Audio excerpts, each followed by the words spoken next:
Welcome to this explainer.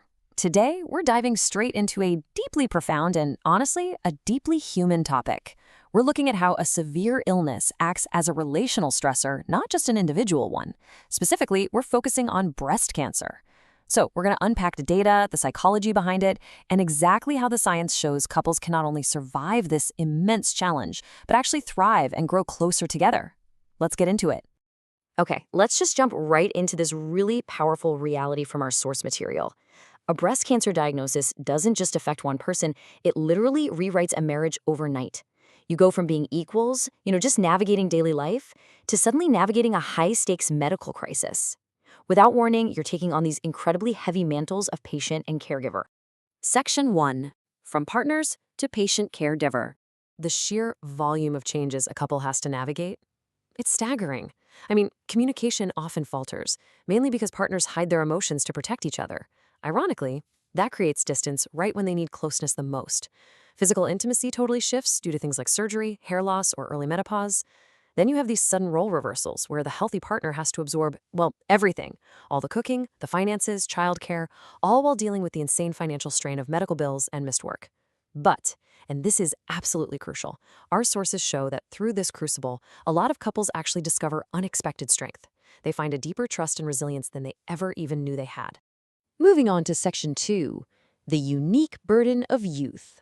Now, if we compare older and younger couples, a pretty stark contrast emerges. Older couples usually have established collaborative coping skills, built over years of shared hardships, and they've often achieved their major life milestones already. But younger women, who surprisingly make up just 18% of newly diagnosed breast cancer cases, they face a developmentally premature crisis.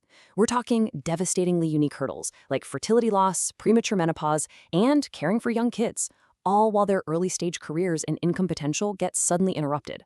Their relationship resilience is still developing, which makes this an incredibly vulnerable time for sure. Which brings us to Section 3, the science of couples coping. Right, so before we look at the data, we really need to understand two very different ways people cope psychologically. On the one hand, we have avoidance-oriented coping. This is when someone attempts to minimize the threat through denial or just behavioral or mental disengagement. Basically, it's pulling away from the issue. On the flip side, we have approach-oriented coping. This strategy tackles the problem head-on. It focuses on active problem solving and openly expressing those tough emotions related to the stressor. So researchers wanted to solve a fascinating puzzle. Who really impacts a patient's recovery over time? To figure this out, they looked at a sample of women who had recently finished breast cancer treatment and tested 3 different ideas over a 20-month period. 1. Does a patient's adjustment solely rely on her own coping? 2. Does the partner's coping directly influence the patient? Or 3, does the way both partners' coping styles interact ultimately dictate the outcome? The results? Well, the crucial point here is that a partner's coping actively alters the patient's reality. The data is just fascinating. We see that when a wife uses approach coping, her vitality improves and depressive symptoms actually drop. But the partner's impact is staggering. When husbands use avoidant coping, pulling away, minimizing, it directly predicts declining marital satisfaction for their wives.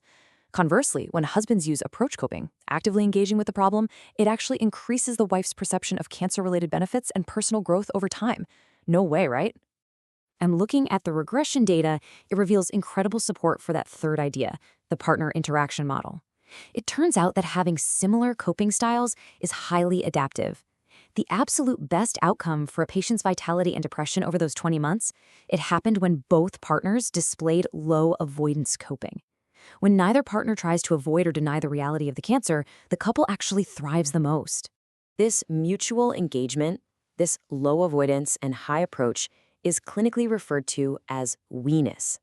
It's basically the psychological shift from viewing the illness as her disease to viewing it as our challenge. And this is a really profound concept. By fostering we-ness, the couple decentralizes the cancer, effectively moving it out of the core of their identity, and allows them to coordinate their survival efforts as a single, unified team. Let's dive into Section 4, a digital lifeline for couples. So, knowing that we-ness and mutual approach coping actually work, the medical community faces a massive logistical challenge. How do we get this evidence-based therapy to younger couples who are desperately short on time?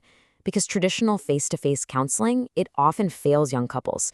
They just can't overcome the barriers of long travel distances, securing childcare, and trying to squeeze therapy into schedules that are already totally exhausted by demanding medical appointments, early careers, and raising young kids. Enter Couple Links. This is a really innovative, Canadian-developed online intervention explicitly built to bypass these exact barriers. It's an asynchronous, professionally facilitated program offering 6 dyadic learning modules specifically designed for young women with breast cancer and their male partners. The best part? They can do it from home, on their own time, with a real mental health professional guiding them. Let's look at the actual program and see how it builds that sense of we-ness. It's incredibly practical. In Module 1, partners brainstorm individual and shared strengths, mapping out exactly what makes them resilient. Module 2 has them clarify their altered inner worlds, basically updating their relationship schemas for the new realities of the illness. And Module 3, which draws on some great relationship research, asks them to actively track their daily moments of connection. They observe how often they are turning towards rather than turning away from each other's bids for support. The program then advances to Module 4, where they actively externalize the cancer. They build a unified front, a true us versus it mentality. Then Module 5 tackles the highly sensitive issue of physical intimacy. It uses guided sensate focus exercises to help the couple carefully and sensually reconnect after all the physical disruptions of treatment. Finally, Module 6 has them construct a relationship timeline. They look back at their shared history so they can cooperatively map out new, reclaimed goals for their post-cancer future. Section 5, Finding the New Normal. So what you should really take away from this explainer is the immense power of we coping. The benefits are just profound. It completely mitigates the feeling of isolation for both the patient and the caregiver. It decenters the relationship from the trauma and losses of breast cancer, which gives the couple the emotional distance they need to actually problem solve together. Ultimately, the data shows that while breast cancer will profoundly change a marriage, navigating it as a unified front can result in even greater relationship closeness post-recovery. To wrap up, all this incredible science leaves us with a really vital question to reflect on regarding our own lives. Think about it. When adversity, medical or otherwise, strikes your own relationships, do you face the stressors as isolated individuals, pulling away into avoidance, or do you tackle them as a unified we?